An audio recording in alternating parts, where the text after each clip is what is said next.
Hi, I'm Carrie Penny, and on this episode of Secret Heart Broadcasting, we are talking about how money works with Senior Wealth Advisor Jodi McLaughlin. If you have questions about money, how to talk to your kids about money, your partner about money, am I saving enough for my retirement? How does money work?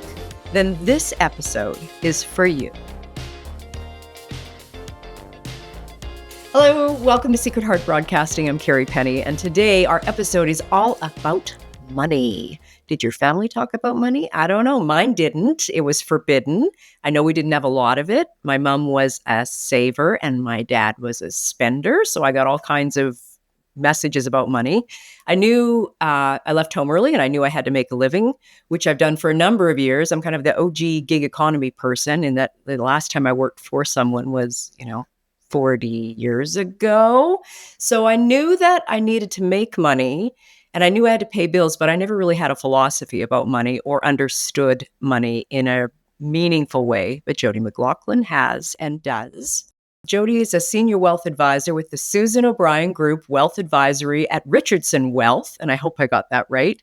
And for 20 years, she's been assisting people to manage their money. And she's also been traveling and painting and living her life and pointing herself in the right direction, or the direction she wants to go. And she knows a lot about money. So Jodi, welcome to the podcast. Thank you very much for having me. I'm thrilled to be here. I'm wondering if you grew up in a family that talked about money. Yeah, I did not really grow up in a family that talked about money. Now, that's not to say that there weren't observations that I made about money, but there certainly wasn't any kind of formal lessons. So what I mean by observations is, I would observe like my mom balancing her checkbook, or, you understood this concept of going to the store and exchanging money for goods or whatnot, but no specific lessons. It was kind of just those informal learnings, if you will. But that doesn't mean that I didn't kind of come across certain concepts on my own. One that I remember most vividly, and this was as a 4-year-old, was what that pot of like Halloween candy could really be. So this was when people ask me, like, what do you first remember about money? It's not dollars and cents and bills and things like that. It's my annual lottery win of Halloween candy. And with that pot of Halloween candy, what I learned is that, what I valued as little 4-year-old Jodi, which was caramel, of course, that was absolute gold to me as a child. That was not what my brother valued, for example, or what he was interested in. So this pool of money this pool of candy gave me some resources to barter with my brother for things that I wanted, or things that I wanted him to maybe do. And it kind of, what I learned through that was what I now understand to be concepts of value and bartering, and what someone else may want is not really the same as what I may want. And then also, because I was always a natural saver, if I saved some of this candy, then I'd have this little pool that I could go to later for when I next wanted something, say, from my brother. I love the observant, 4-year-old who realizes that things have value. And there's certainly some clues to the kind of kid you were. But, what else was there? What kind of a child were you, Jodi McLaughlin?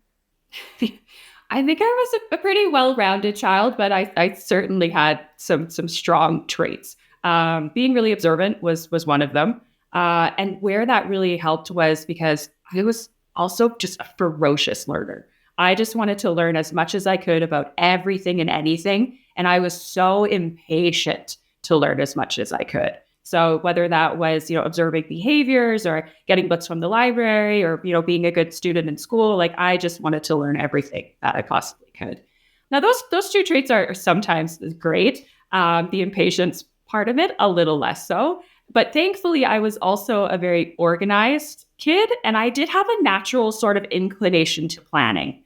And without that, I don't know how I would have controlled the other two things. But I grew up wanting to do all different sorts of things, from learning as much as I could about different fields of study. I was pretty athletic as a kid as well. I used to love running anywhere that I could run to. It's just burst of speed was also as great as a burst of knowledge to me. And loved solving puzzles. I was creative as well. So all in all, I think a pretty well-rounded kid. Wow, I love that. A burst of speed was as good as a burst of knowledge. That is highly quotable. So it sounds like you really were kind of a Renaissance kid. Like you could have done anything. What led you to pursue a career in finance? A little bit of a long story. The short version of it is I fundamentally did play to my strengths. I do have a natural inclination to plan. But then I also, followed some interests that started to make themselves clear to me over time. And so when I was, a young kid, like in grade school type of thing, early grades, I wasn't particularly interested in math. I found math to be rather boring and repetitive, and I was a frequent complainer using these terms to my mother, who finally at one day probably just got really fed up and said, Jodi, math is how a lot of science is explained, so maybe you should give it a little more credit. She said something to that effect. And that was really impactful to me because I love science more than absolutely anything. So I was like, okay, if this will help me better understand science, then maybe I'll put more effort in. So I became good at math, but it honestly wasn't until one unit in 10th grade math class that I was really, we got to this kind of like finance unit called time value of money. It wasn't until then that I really started to look for more specific finance knowledge. And when I tell this story, I always wonder if people go, oh, you're just saying this because of what you do as a wealth advisor. Like, this can't be a real story. But it absolutely is. It was 10th grade math class. We get to this time value of money unit, and it was like a secret of the universe was revealed to me that day about how I could make, what was previously my little pile of Halloween candy. It ultimately became, a bank account and savings and stuff. How can I actually make that grow? How can I actually make that be something where I wouldn't have to worry about money? I would be able to alleviate the stress that I did recognize as a kid existed. Like, you could see it in my parents. I mean, I have 2 working parents. I have 3 siblings. Time and money were both stressors. That day in math class was like a pivotal day where I learned what I could really kind of do if I properly managed my pool of savings at the time. So that part became a bit of an obsession. An aha moment. It was an aha moment, yes. And so it wasn't that I hadn't thought about different career paths as a kid. Of course I had. It's just finance didn't really play into it until a much later time. For a long time, like most prairie kids that are obsessed with water, I really wanted to be a marine biologist. Up until I think I learned somewhere that most marine biologists don't do like cool things like dive with sharks, and instead spent an inordinate amount of time chasing grant money and studying like algae or something. So I did pivot from some previous things, but it started to grow from that day, I would say, a little bit in math class. And then also when I got to university age, when I first started university, I had the intention of being a lawyer. And I thought it was going to be a real great idea to be a lawyer that understood numbers. So I ultimately chose commerce as my undergrad with a concentration in accounting. But like I kind of got bored with math, or was bored with math and found it repetitive as a young child, I did find that with accounting as well. And so I ultimately did change out of that to get a more kind of well-rounded commerce degree. And I got to do cool things like negotiations and labor relations and all this sort of neat stuff. And eventually, while I was going through all of this process, I was starting to kind of understand that, all the stress that I was feeling, trying to still be a really good student, work while in university, because I did have to do that, and then just manage everything else in your life at that age that you're still trying to do. It was really, really stressful. And I thought, law school is really just going to extend this period of stress in my life. And then I'm sure future lawyer Jodi, if that person ever existed, would laugh at undergrad Jodi and how stressed she found it and think, oh, you little lamb, you had no idea. So I was kind of starting to think that future was maybe going to be one that I wasn't super happy with. So I was starting to evaluate other options. And then, along the way here, while I was doing my undergrad, I mentioned that I was working through it. I was working mostly at a bank. And what I learned through working at the bank and seeing everyday people making everyday financial decisions, both good and bad, was I found that interesting. This was not something that I ever thought that I would. I didn't really give it much thought. I was certainly interested in my own financial capabilities and my own financial decisions, but I didn't realize that I was interested in others. And then that experience did get built upon when one of the options I took in one semester was actually a personal finance course as part of my degree. And as you can imagine, in that type of course, your primary project is a financial plan. And the prof had said to the class at large, like, your plan is due in a couple weeks, but if you get it to me by the end of this week, I'll review it, and then I'll give you back any comments before it goes for final grading.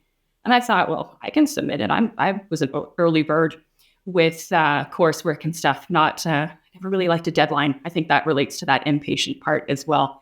I had it ready to go and I handed it in. I had no idea what comments I was going to get back. I was pretty confident in what I'd written. But when I got it back, I just stared at it for a second because what he wrote on it was, "This course needs a tutor. Do you want a job?" And so I was like, okay, this would be something that would look good on a resume in addition to, being at a bank and stuff like that. This could possibly open some doors in the future. And so the next time that the course was offered, I was the tutor for both undergrads and MBAs. And I got to build on that kind of insight that I was gaining at the bank of, people making everyday decisions I got to read all of these people's financial plans, which included all of their goals. So I got to understand the why of things. And so again, I found that interesting. So eventually I ultimately graduated. I had all of these kind of like new inklings of where I could possibly go. And I was still working at the bank at that time. And I ultimately got introduced to the wealth management world by a broker who had a sub kind of office at the bank level. And he introduced me to a colleague who was looking for someone to join their team. And that's how I entered the world of wealth management and working with the kinds of people that I get to do now. Well, I love that in listening to that, and I have a million questions just bubbling, but you had a sense of future Jodi and now present Jodi, and you were always kind of, pivoting or just following your way to honor what you knew to be true for you. And you were so young at the time. I absolutely love that. So you were listening to what you knew to be true and kind of following your instinct, or I might say secret heart, something like that, which anyway, interesting. You talked in that future past, and I just want to maybe go way back in the past, but so I grew up in the 70s and I was like a latchkey kid. So my mom also had a job, which was unfairly uncommon then, but certainly a generation ago, women did not have jobs, nor did they really know how money worked. And, I remember hearing stories of, Mr. X died and, women were just completely, they had to go into the bank and rely. They knew nothing about money. And I'm wondering if I'm thinking that's changed. For me, that's changed, but you see a broad, amount of people. Has that changed? Yes. Thankfully, yes. And I think it's for a few primary reasons. So first and foremost, you mentioned your mother and having a job and having that be a little bit more unusual for the time. It is less unusual now, right? We have more women in the workforce. We have more women with post-secondary degrees and kind of higher levels of education. And another big change is we do have this breaking down of these traditional gender stereotypes. So to be like really pedantic about it, it was kind of like work and money were the domain of the man, of the husband, and then the home and the children were the domain of the wife, the mother. That I think is very much now seen all of those elements as shared responsibilities and not something to be divided on gender lines. In addition to some of the things you mentioned, so, like your mom going into the bank, we used to have stupid laws that disproportionately or outright discriminated against women. Like there were periods of time in some jurisdictions here where, you couldn't go as a woman and get a credit card or go and get a mortgage. So that sort of thing has changed. And then in addition to all of these things, another huge, huge factor is just our access to information has changed, right? The internet, our phones being beside us 24/7, we have the collective knowledge of the world in every subject, and certainly in finance. So I think there's a lot of pieces there as to how things have changed and why things have changed. Why is it important that people take advantage of that and become financially literate? The very short answer to that is because if you can become more financially literate, and when we're talking about financial literacy, what we mean is, understanding of core concepts around savings, debt, investing, tax, estate, all of these sorts of things. When you have a greater amount of knowledge, you can make better and more informed decisions. You can have money be less of a source of anxiety, and ideally with financial literacy, have it become a source of empowering. Wow, that's funny because money is the number one thing. I mean, I think I've read studies on that. The number one stressor in relationships, personal finance. People worry about money. The idea of shifting that feels almost, kind of revolutionary. Are there guidelines that you would recommend then for people who, want to plan for the future and are maybe starting to think about this in that different way, that I can be empowered by money and not, um, you know, diminished by it? Absolutely. So I teach a pathway of goals, budgeting, savings, and then investing. And everybody wants to start at investing.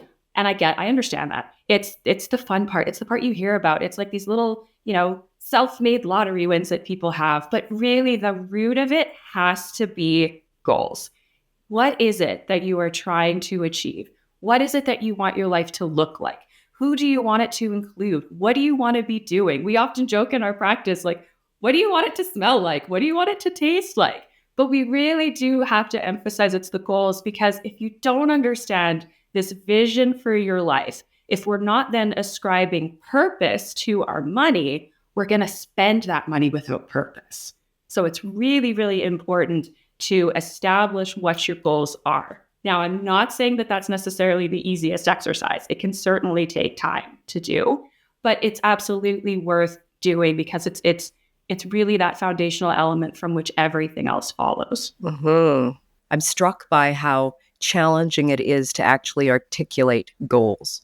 And it can be certainly a challenge to articulate goals. And I think that there's this feeling that, oh, well, we should just instantly know what it is that we want. But I think it's important to go at it at like a deeper level. And I think the best place to start off at is sitting down and asking ourselves, what are the things that are most important to us? What are our core values?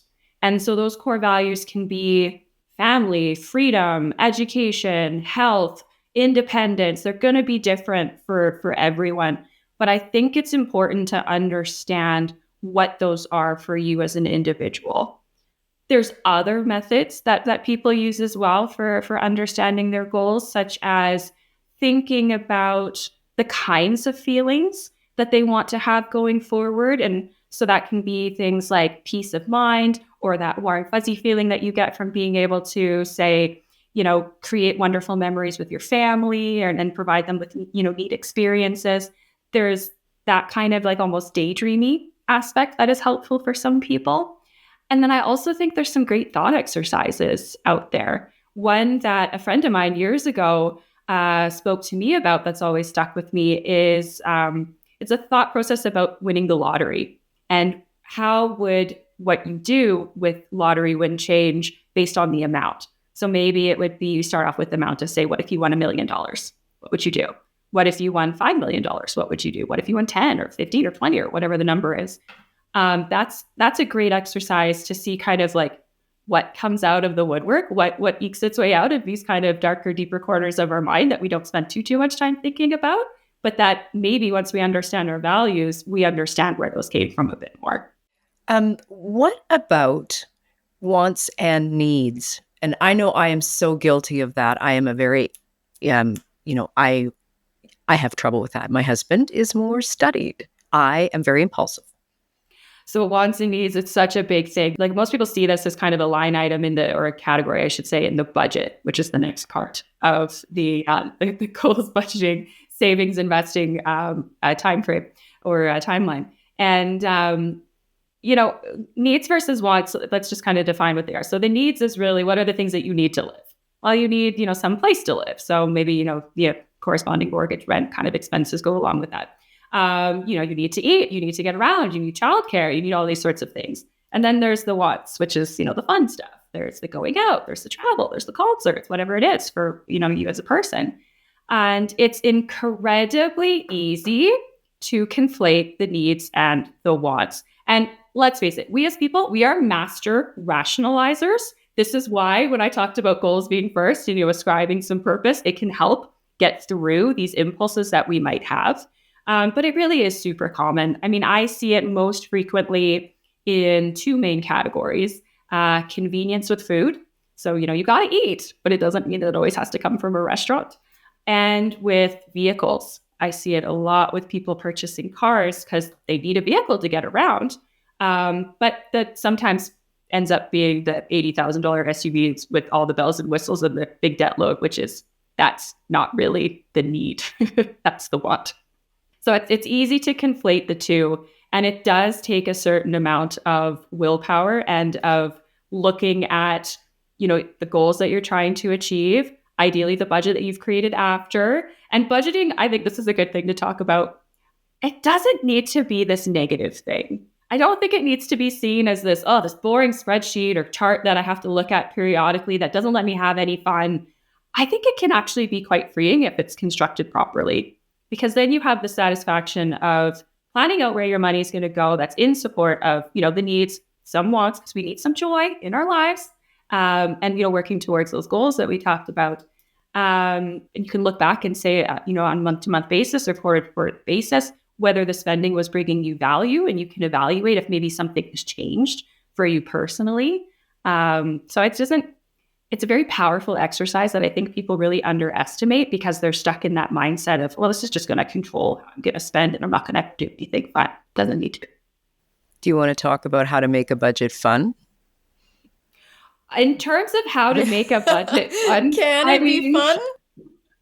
Okay. So can it be fun? That might be stretching it a little bit. Trust me, I have had many people roll their eyes at me when I have said such a thing. But one way that I just kind of do it and encourage people to is I just continued a method of a treat system, really, which I started when I was in university and I was reading really boring textbooks that I was just struggling with. I came up with this system where whenever I finished a page of this really dull textbook, I would get a gummy bear. Finish another page, get a gummy bear. And so your treat is going to be different, but maybe it's you go through this exercise and, you treat yourself to, some new bakery that's down the road that you've wanted to try. Or maybe you make it some sort of like game that you do if that's something that, it's kind of interest to you. And that can be like with your partner, for example, or I don't know. There's how you make it fun.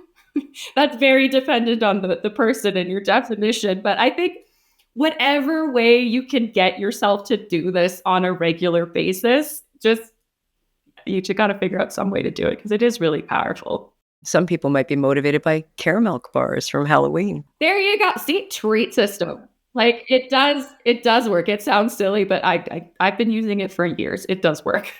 One of the other big things with budgeting, and it's specific on the spending side, I think there's not only this conflation of needs and wants that people are often afflicted with, but there's also an affliction of keeping up with the Joneses or spending in a way that is maybe trying to create some sort of sense of status.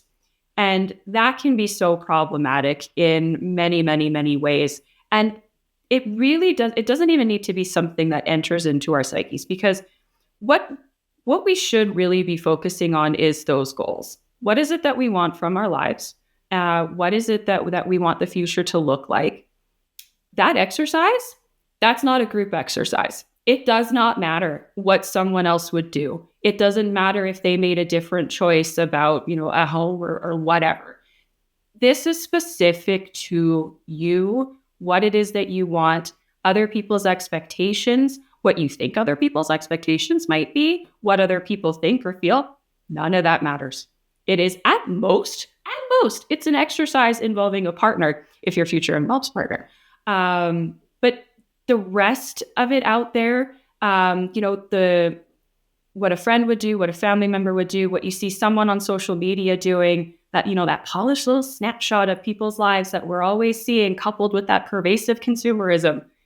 this is not what you need to focus on. You need to focus on what it is that you really want. The rest is just noise. Oh, that's so wise. Wow. Okay. I want to go back to the Jodi McLaughlin patented diagram, goals, budget. Take us along. So when it comes to savings, another pitfall that I think people can fall into is not making it like a fixed item in your budget. So the same way that your rent or your mortgage would be, your groceries would be, making it a fixed item instead of an afterthought is also very powerful. I think most people are familiar with the saying of pay yourself first.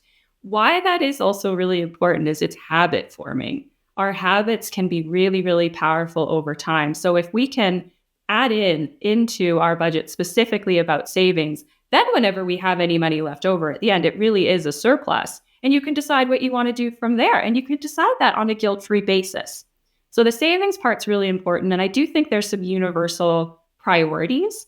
And there's the three main ones. So one would be establishing an emergency fund. And I know that that can be hard, especially for young people just starting out. Everything is so expensive right now. But even just setting aside 25, 50 bucks a month or something to start just to get those habits forming can be really powerful over time.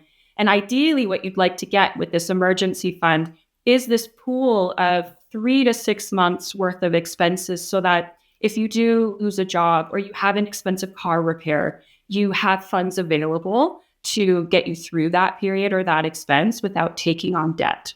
So that's priority number one.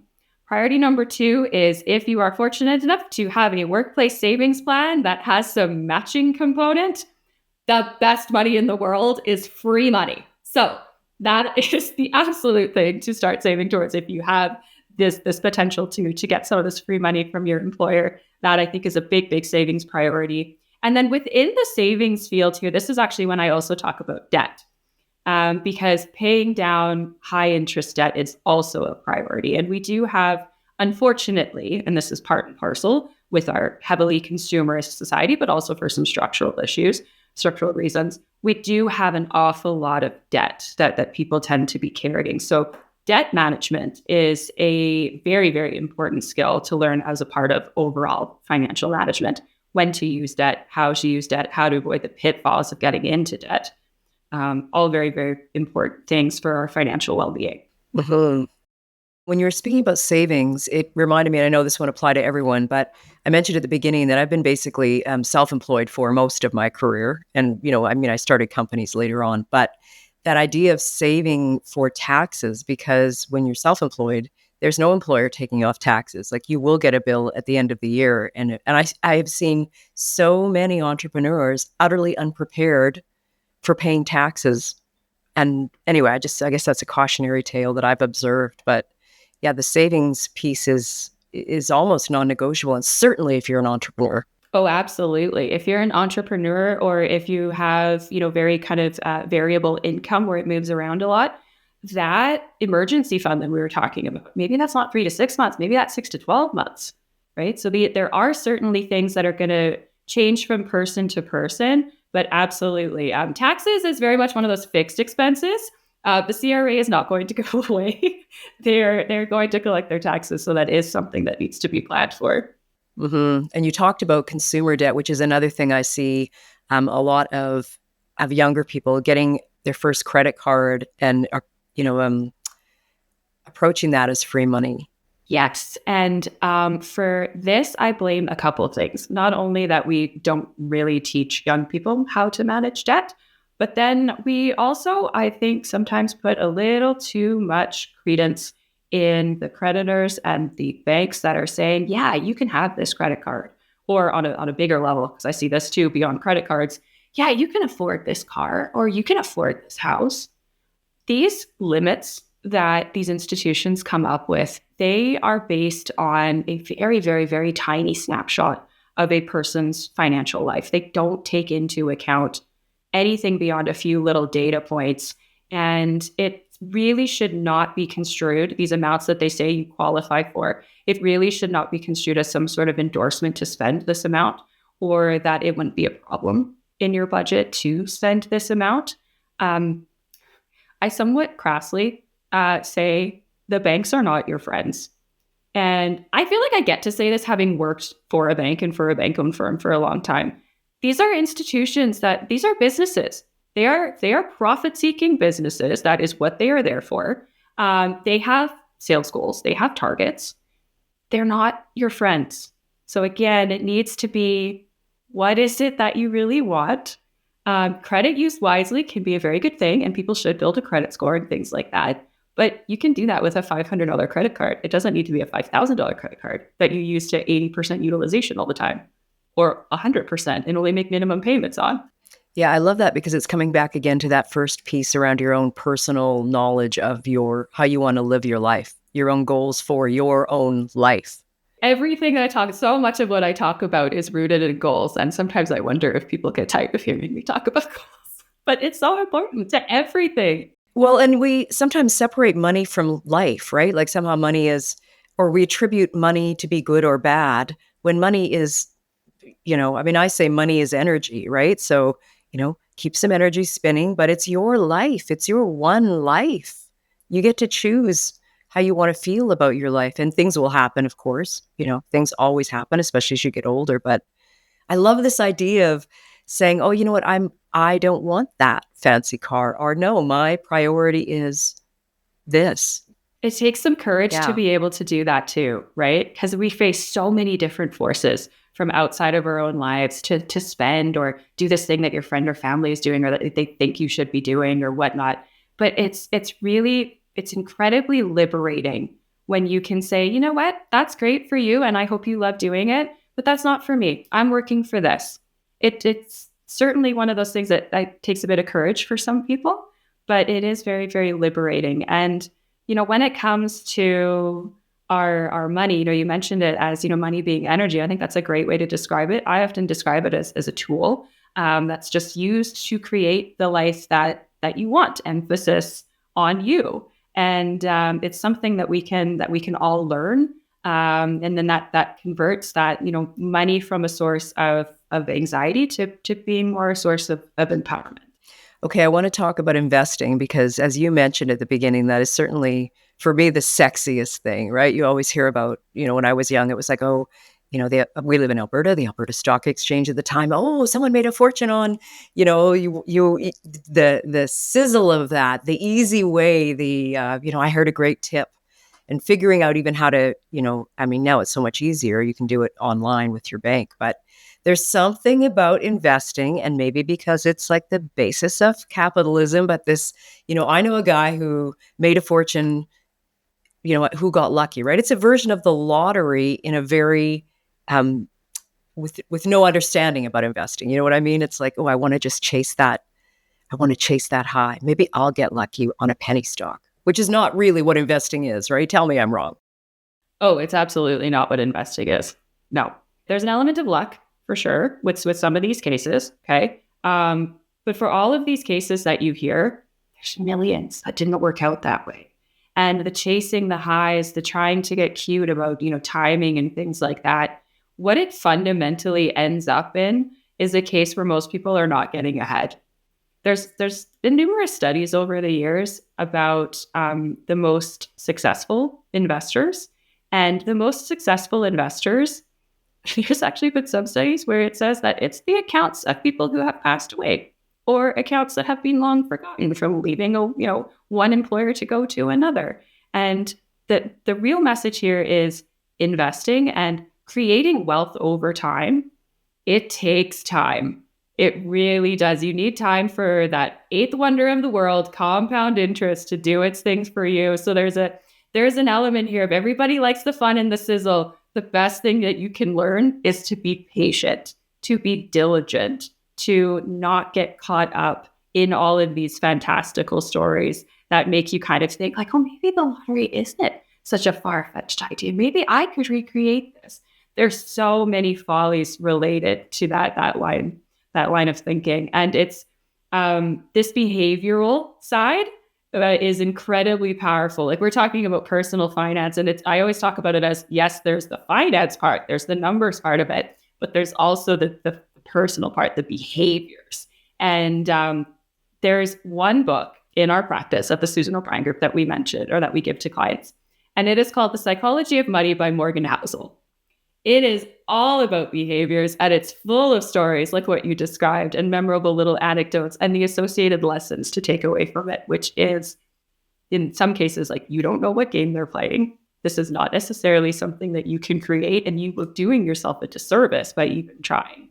What people really should be focusing on when it comes to investing is having the right asset mix, first and foremost. And what I mean by asset mix is the mix of underlying types of investments, commonly described as using the most two common, fixed income and equity, aka bonds and stocks. There's other types of asset classes. There's commodities, there's real estate, there's gold, there's things like that.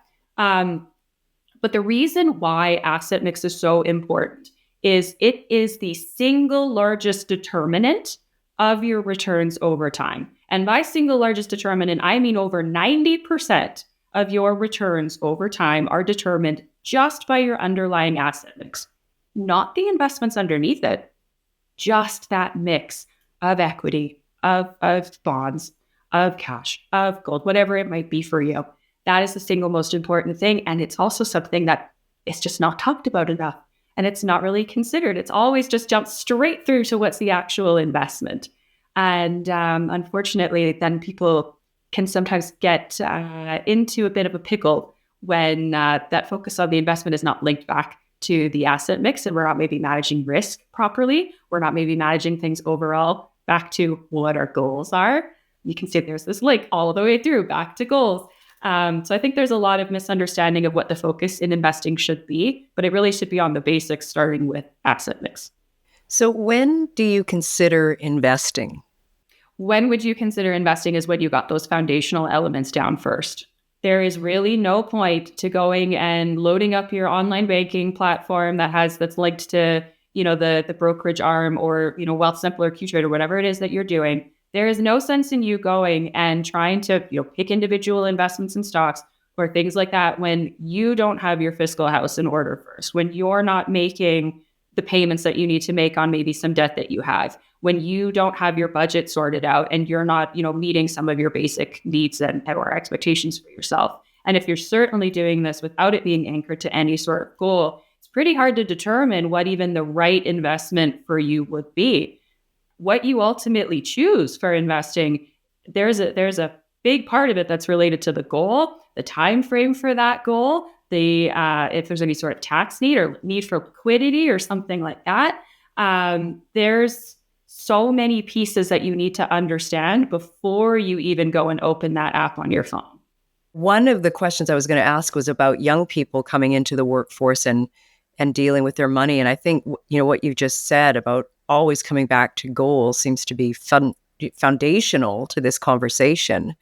But as, I'm thinking, in this case of my daughter who'll be, graduating the next year and looking for a job. Are there some best practices for young people entering the workforce who are not entrepreneurs, who'll be working for someone that they can consider in terms of, building their own financial security at a young age?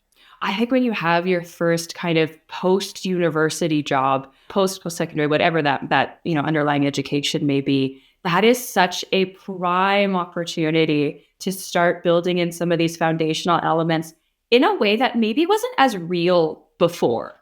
Like, now you do have this job. Now you are probably moving out. That's often something that happens at the same time. So it's a wonderful time to again, look at those goals. On the budgeting side, there's a lot that you can do on the budgeting side because now things look different. You have different income. You have, if you're living out on your own for the first time, you've got different expenses related to that, especially if you need to set up a new home. There's an awful lot that goes into creating a home full of all the things that you need that I think people are constantly shocked by. I remember when my husband and I first moved out, just getting all the cleaning supplies that you need. I'd never really thought about this much because our parents always get it. You went to the cleaning closet and there was all the things. Well, when you need to fully stock that and you need a vacuum and a mop and all these things, you don't think about how all of that really adds up. Most people just think, well, I just need the couch and the TV and a bed, but no, it's everything else. So it's a prime opportunity if you're moving out in addition to entering the workforce. But then also with entering the workforce, it's a great time to expand into some probably previously unpursued areas of finance, notably around insurance coverages. So ideally, you have some dental and health benefits that you can look through and understand what's covered and what's not, and be able to evaluate if you need additional coverage outside of this.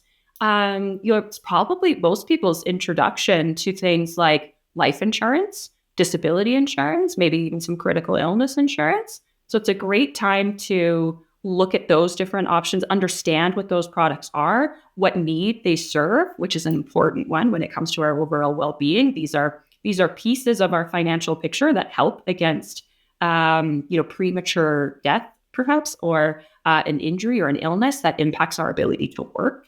So it's a great time to expand our financial knowledge about those types of things. And then it's a great time too to practice, if you have a workplace savings account, especially paying yourself first. And that's in a way that it comes off your paycheck. It's not even the paying yourself first that when it hits your bank account, you move it right away, which is also great. But if you can do it straight off of your paycheck, and again, ideally get some free matching money, that's a fantastic way to start giving yourself some ability to grow some savings long term. What young people have, in addition to all of their wonderful individual traits and skills that they may have, is time. Time to earn a living, time to save, and time to let that grow. It is one of their single greatest advantages that they have. This comes back to this, what did you call it? The compound interest, the eighth wonder of the world. Is that what you're alluding to? That is absolutely what I am alluding to. Yeah.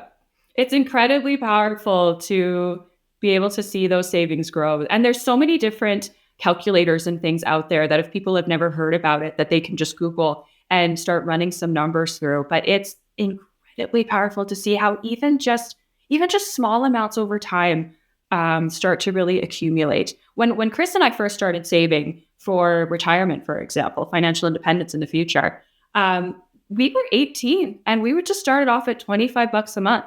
That even just sounds like a small amount. It adds up over time. And would this be like in a retirement savings plan or like a tax-free savings account? We're in Canada and we're in Calgary, Canada, so this won't be the same everywhere. So it really depends on the person, how much they're earning, all this sort of stuff when it comes to that classic RSP or TFSA question. I would imagine for most people just starting out, income being, a little bit lower than potentially what it might be in the future, TFSAs are probably where you would want to direct your savings. But it depends fundamentally, we're going to go back to this, depends on the goals. So what are we saving for? If we are saving for a home, for example, the government has come out with an account called the First Home Savings Account. And it almost functions a bit like a hybrid in the rules between an RSP and a TFSA, except that its primary purpose is for the purchase or construction of an individual's first home. So that can be an account that might be used in relation to that particular goal.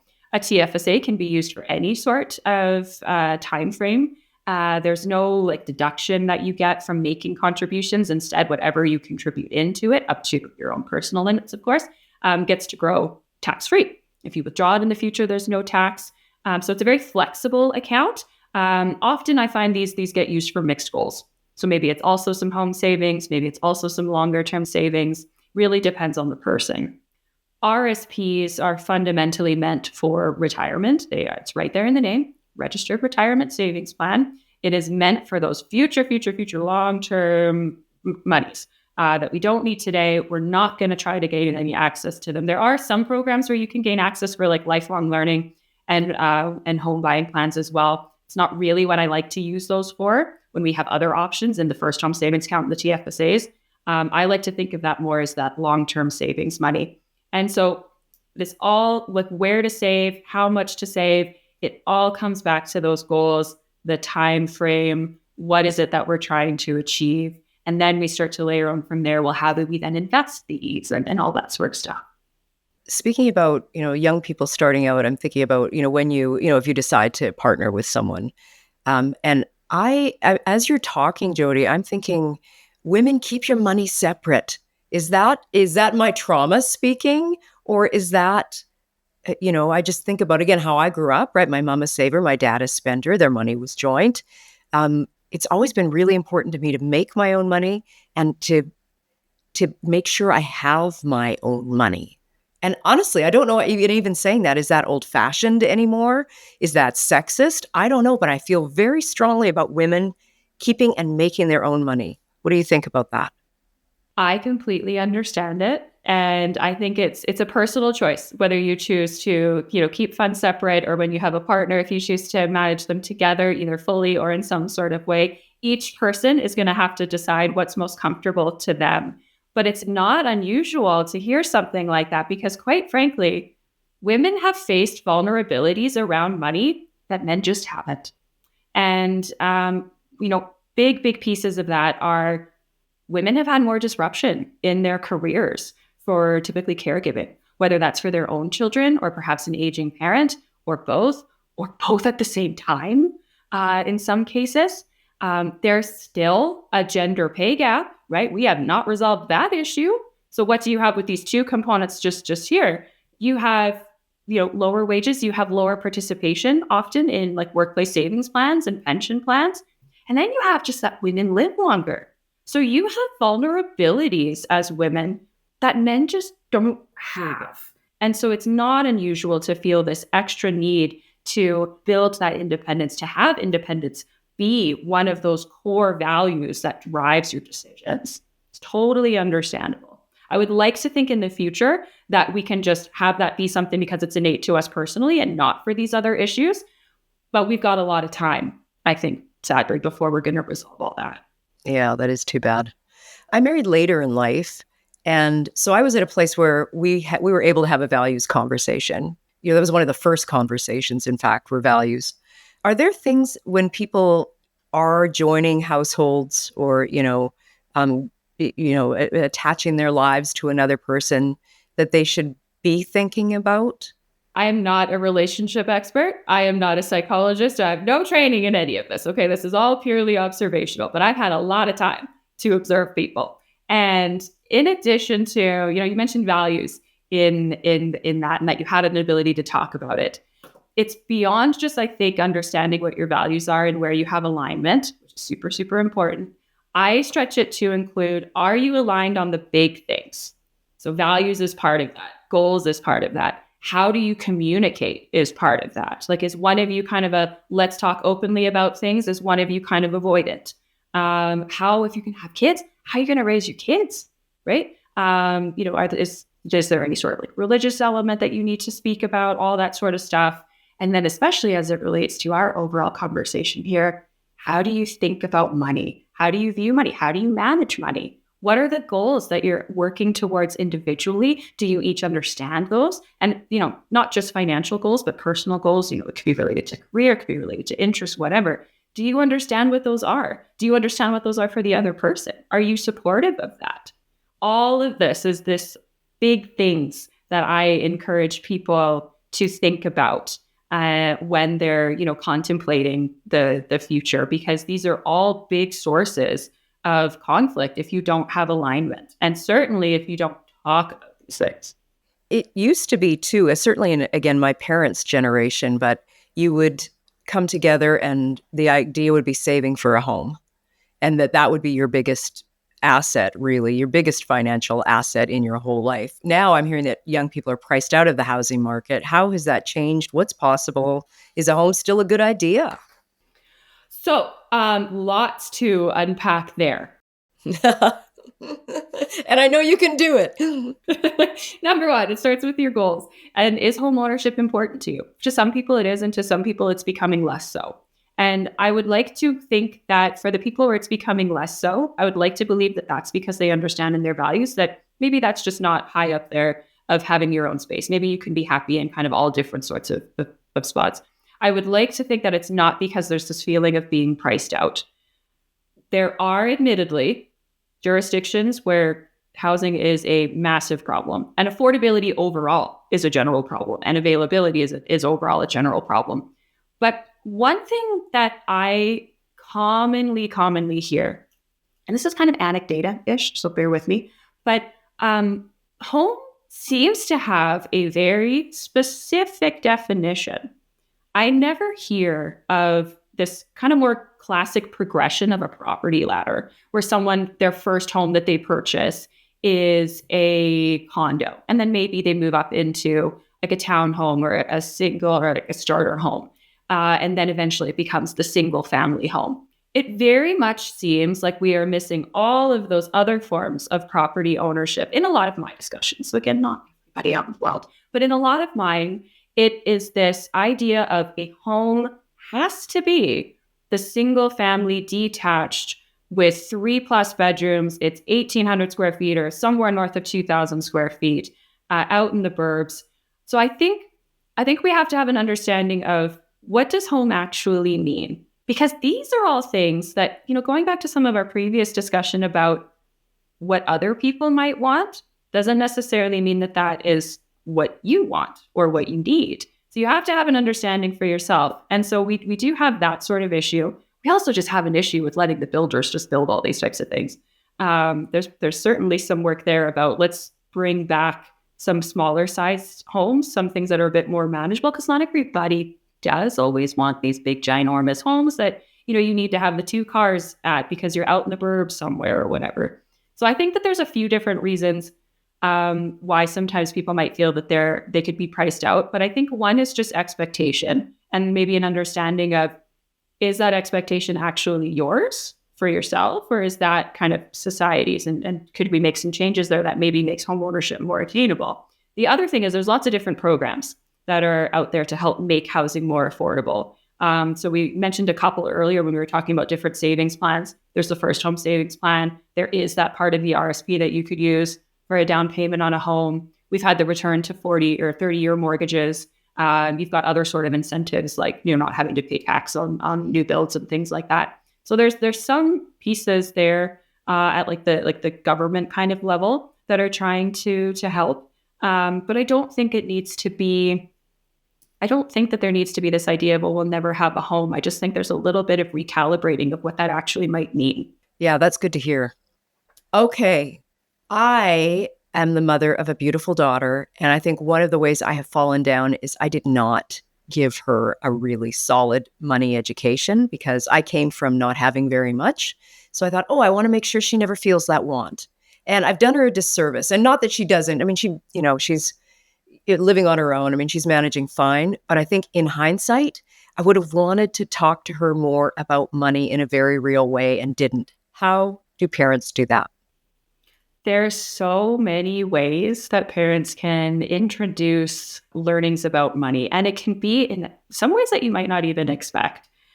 First and foremost, I think it can start really quite young, younger than people think. They usually often think, my kids are now like in their teenage years. They'll be better equipped to understand, certain things about money. You can start it at age 3 and 4 just by doing basic things around teaching them tangibility of money. And I think that's especially important in this day and age where, how many things do we pay for with our phones or with the tap of a credit card or something? Yes. If you can teach kids at a young age what an actual bill looks like, what a $5 bill looks like, what a $10 bill looks like, have them understand the difference between coins so that they recognize that money is a real tangible thing. That I think is step number 1. And then you can put that into action of, take them to the grocery store with you. And instead of paying for everything, with a card, which is what we all do, have them complete a transaction using cash. Have them actually experience that physical exchange so that they understand that you exchange money. It's a real thing that you exchange for the things that you want to need. I think that's a great kind of place to start. So that can be really quite young. As they get a little bit older, and I should say, as I'm going to talk about all these different things, they're also just going to learn by watching what parents do. So if you want your children to, have good money behaviors, make sure you're modeling those for them as well. So one of these ways, about modeling and whatnot, or teaching them as they kind of get into maybe a little bit older of an age, like maybe say 7 or 8, is you can start to introduce choices and trade-offs. And maybe that's as simple as, they want to have their friend over on Friday night or something. And you can say, okay, So what would you like to do? Would you like to order a pizza and have a pizza party at home? Or would you like for you and your friend to go to the movies? Have them make a choice. They can't get both. Have them make a choice. So they start to understand that, there's decisions that are going to have to be made. And if, they're mature enough, maybe you do have them do like the cash exchange and stuff for those respective things. You can have them play games like Life. I think that's a great one. It's a fun little board game, lots of different elements of chance and decisions that have to be made without all the same drama that, Monopoly can come with. So there's games and things that you can do. As they get a little bit older, maybe you invite them into conversations about if you're going to take a holiday, like talk to them about what that might be. That gets them to maybe think about goals and how they need to be something to work towards over time. When they get into teenage years, particularly like the mid-teens, maybe that's when they start to earn some sort of money. Like maybe they're babysitting, maybe they've got a paper route, maybe they, work at the movie theater or something. That's a great time to teach them about budgeting, allocating for the expenses that we have, factoring in the income that we have. How does it all balance out? And it's also at that kind of time that I think you'd probably have more social media in their lives. So it's a great time to, again, revisit needs and wants. And, when they're spending, have them reflect on their spending, reflecting on that budget and saying, is this really what you wanted to spend on? Or was it maybe something that you saw on social media or that, your friends influenced you into that maybe didn't really align? You can start to build in those sorts of discussions. And so you can see how over time, in addition to them observing what you're doing, you can see how you can prepare them for, making good money decisions and understanding that money is a tool, just in these kind of normal everyday things. Doesn't need to be these complex lessons or anything. A lot of the time, it doesn't even necessarily need to involve dollars and cents. A lot of it can just be conceptual. Mm-hmm. I love that idea of the exchange, making that more tangible. I'm giving you this to get this. Yeah, they're connected. There's also a connection there about earning money, right? You need to do something in order to earn it, right? There's an entire lesson there about, how to even start to gain money. And if you want to have more, well, what are the things that you're willing to do? Yeah, you just had me thinking there about, we spoke about this before, my babysitting empire. When my parents moved to a suburb and I was the only teenager and I could do multiple kids on, Friday nights and Saturday nights are peak nights and I could raise my rates. An entrepreneur is born. That's excellent though. And here I am today. Is it polite to talk about money to your peers? And wasn't really a question I planned on asking in this way, but we talked about the fact that my parents didn't, that it's good for parents to talk to their kids about money, thinking about your own goals. Is it a polite conversation or should, I don't know, do you share your goals with friends? Like what are people talking about money in a real way? And if not, should they be? I would say in my sphere, we talk about money in those types of terms. Like, what are we working towards? What, have you found as things that might work for you? I think where the taboo around money has really come in and this whole don't want to talk about it is when you get into the actual dollars and cents. And I don't think it's really relevant to get into that. I don't think it matters to sit there around with your friends and be like, oh, well, who's making what? What is the purpose to that kind of question? Now, what are you doing with your money? Why are you spending it in this way? What things have you learned? What things have you uncovered? How did you deal with your annoying phone provider or something? Those are more the discussions that I think are worth having, as opposed to these ones where you are almost like benchmarking. I mean, that's just not healthy and it's not relevant, right? We talked about how it's not relevant what, someone else may have that you don't have, if that doesn't even matter to you. So I think that the parts of talking about money where it's, strategies or talking about goals and linking it back to goals or, learning from someone else's experience, I think those are all very valuable conversations to have. I think where people get, negative feelings about it is when there's this yard sticking going on. So I've kind of crafted this conversation around questions I had about money, but what are some of the most common questions you get about money? Because you're probably the expert in your peer group, right? We get lots of questions, both professionally and personally. Yes. There's three big ones.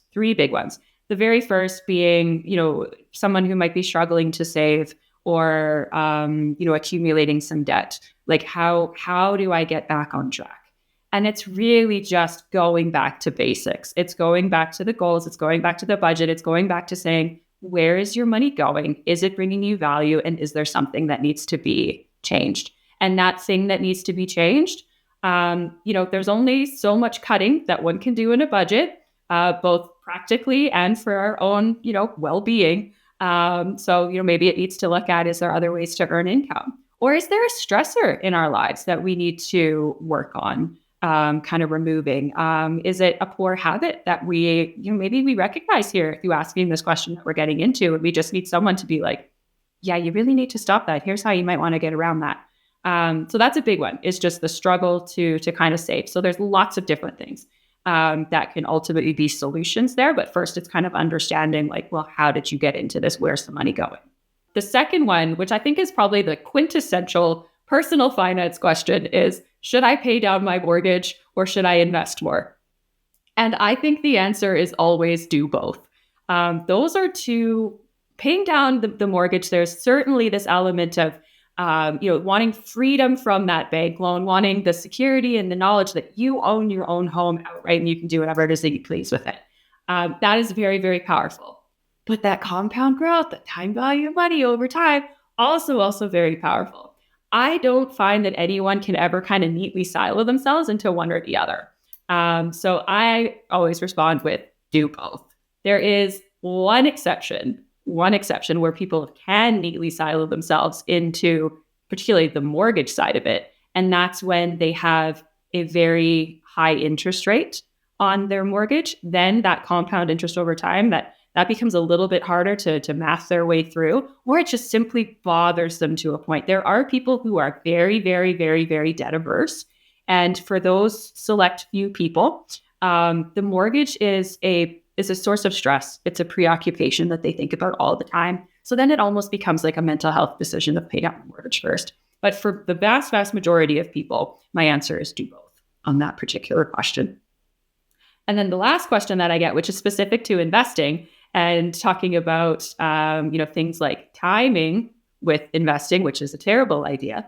It's, the question of, markets are really volatile, or we're at like all-time highs. Like, should I just sit out for a while?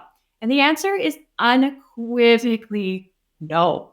It is no. If you have the right goal, like if we're working towards a specific goal that is a long time into the future, we've got the right asset mix, we've managed risk over time, where, we don't have this portfolio that's too heavily weighted in one industry or one type of company or something like that. You have the ability to ride out these storms when you have time to invest. So if it's a case of someone's, retirement savings and they're 30 and they're freaking out because something's happened in markets, the worst thing that they can do for themselves is pull those dollars out. Because while things might be scary on a day-to-day basis, when you look at it over this long-term period, it doesn't feel like it's this like it does today. It's going to feel a lot more like this over time, this kind of rolling hills sort of experience. So impacting that progression is very detrimental, because while those worst days are hard to live through, and you've got the markets are all in the angry red colored font, and BNN is talking about like meltdowns and things like that. Of course, it's scary, and your brain tells you need to do something. Look, that's dangerous. You should go do something. It's the worst thing you can do, and it's fundamentally because the best days in the market tend to happen really closely after those. And if you look back over time, and I use many, many charts in our practice when we're talking to young investors in particular to help coach them and prepare them for when they will go through these episodes as long-term investors. It is incredibly important to be there for those best days, because even missing a handful of those out of 5 years, 10 years, 25 years, it can make a dramatic impact to your returns over time. And by dramatic, I mean you can easily have your returns over time by trying to get cute and get in and out of markets and things like that. Just stick to the long-term plan.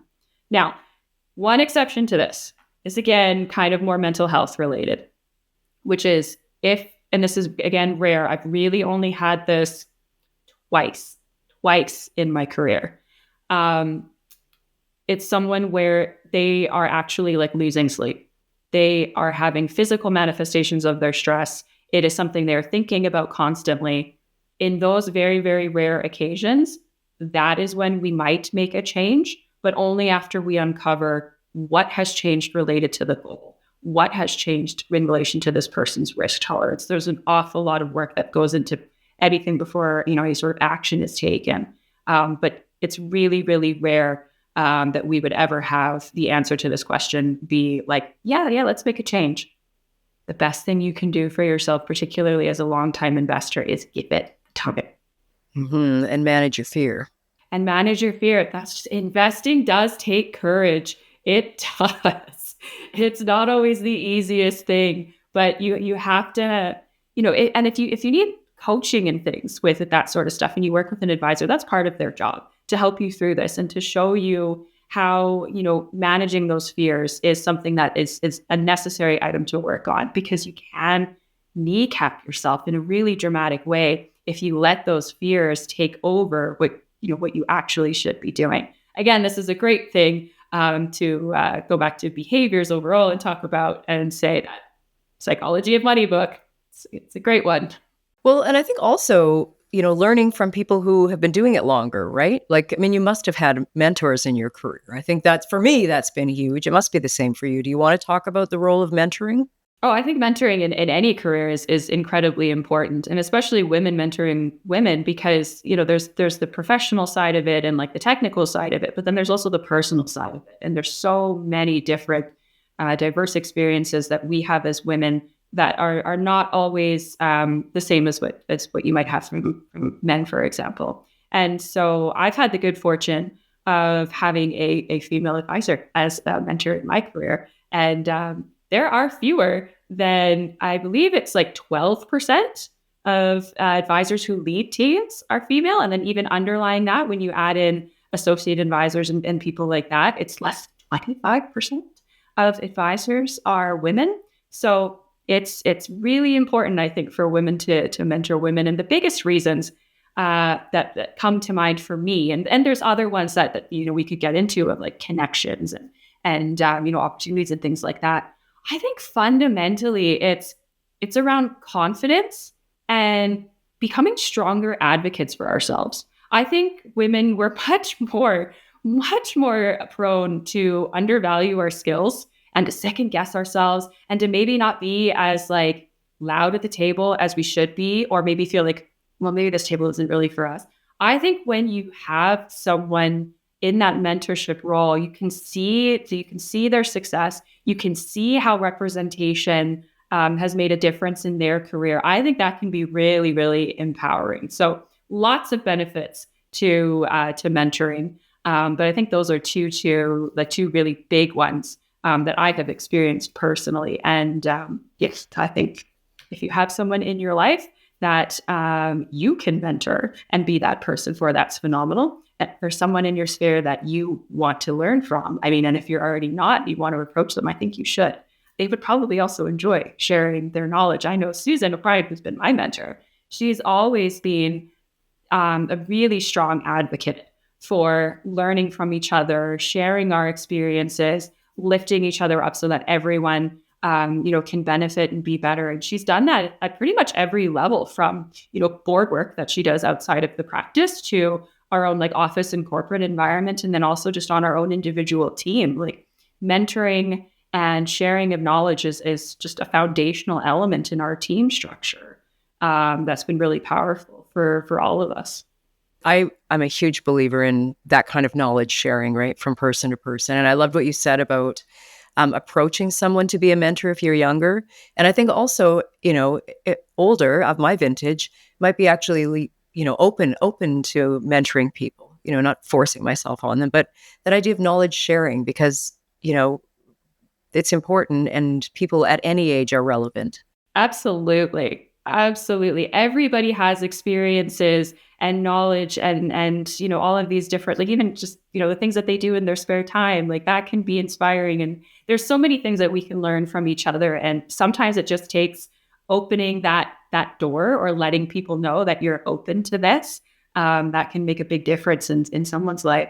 Well, I'm so glad you mentioned other things in one's life because before this call started, I learned that you, in addition to, being this very focused child and, a very fine student and excellent at your career and good at, defining your goals, you're also an artist. You're also a painter. And I think that's fantastic. Congratulations. Thank you. Very much amateur, but we're working on that.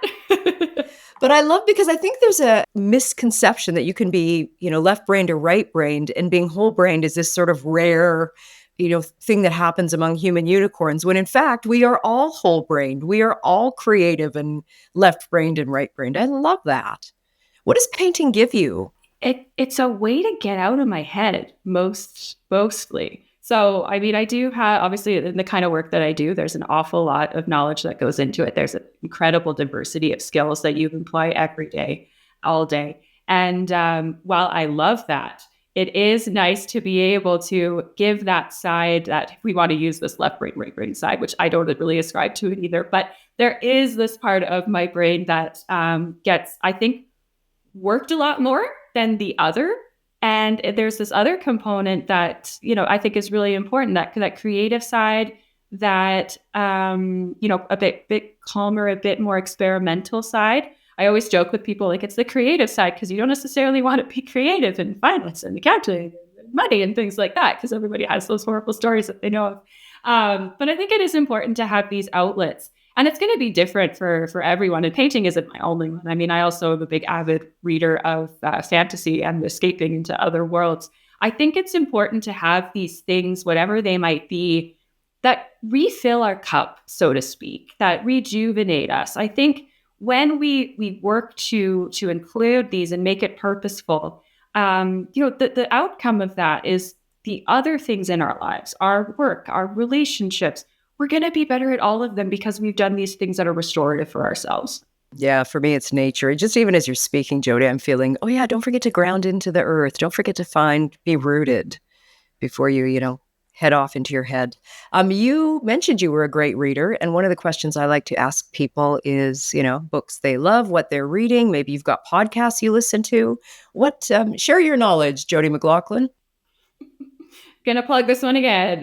Psychology of Money, Morgan Housel. Everybody should read it. It is a phenomenal collection of short stories and anecdotes all around behavior. You can pick it up and read it in any chapter order. It's a great read for all variety of ages. So 100% recommend that. So let's go to podcast if you prefer the podcast version. So that's 100% a recommendation. One that I am rereading currently that I think is incredibly topical. It's not always the easiest read, but I think it's worth revisiting, or perhaps, reading for the first time if no one has before. 1984 by George Orwell. It's a very timely read, something we could all kind of use right now and put some things in perspective. Podcast-wise, I'm a huge consumer of podcasts, particularly on like nonfiction and everyday kind of topical things. And I tend to gravitate towards, a lot of like news and political ones, as you might expect, and certainly some money podcasts. But my favorite ones tend to be from economists or authors who just love a rabbit hole and like going down into, a question and think through the different possibilities. And the answer is often not what you might have first expected. And so a few that are in this category that I always recommend to people is first and foremost, Cautionary Tales with Tim Hartford. That's a wonderful one out of the Pushkin Network, I believe. There's Malcolm Gladwell's Revisionist History podcast, which I think is fantastic. And then pretty much anything out of the Freakonomics radio network. So whether that's actually the Freakonomics podcast or No Stupid Questions or People I Mostly Admire, those are all fantastic podcasts for kind of, in some cases, like real world questions, or sometimes it's just like theoretical questions or old stories of lessons to kind of learn from them. It's a nice, cool variety there. And then, as I mentioned, I'm a big escaper into different fantasy worlds. And so, in addition to all of like the big kind of authors that you think of, like Tolkien or Sanderson or Morton or whatever, there's a few that I think are not talked about enough. And one is N.K. Jemisin, who is a phenomenal author. She's written a number of different series that are really just you step into these worlds and like you can see them in the most like vivid color. I just absolutely love it. And in terms of her skill level, one of her trilogies, the Broken Earth trilogy, is the only series in history to have every single book, 1, 2, and 3, win the Hugo Award for that year. So phenomenal writer. Somehow is not as well known as I think she should be. And then there's a Canadian great that I also think is not talked about enough, and that's Guy Gavriel Kay. And again, world building is great. The prose is great. He actually got his start, if I remember correctly, working with Christopher Tolkien on the unfinished manuscripts of some of J.R.R. Tolkien's works. So you can kind of see where he cut his teeth and how that might influence his later novels. But yeah, all of those authors are phenomenal. I have just loved hearing about just your whole brain, Jodi. It's been a really delightful and informative conversation with lots of great takeaways, I think, for viewers. And I wanted to thank you so much for saying yes to Secret Heart Broadcasting. And I'm looking forward to meeting you in person soon. Well, likewise, and thank you very much for having me. It's nice to be able to share, what my feelings are on some of your questions. And if I could just add maybe one parting thought on our overarching topic here about money, and that is what do I really want people's takeaway from about money to be? And it's fundamentally that it's a tool. It's not a destination in and of itself. It's not a status symbol. It's not in any way indicative of our worth or our character. It is not a guarantee of love, of happiness, of meaning. It is just a tool, and it's a tool that anyone can master use it. Brava. Thank you so much. It's been a pleasure. Thanks for listening. If you like the show, please tell your friends.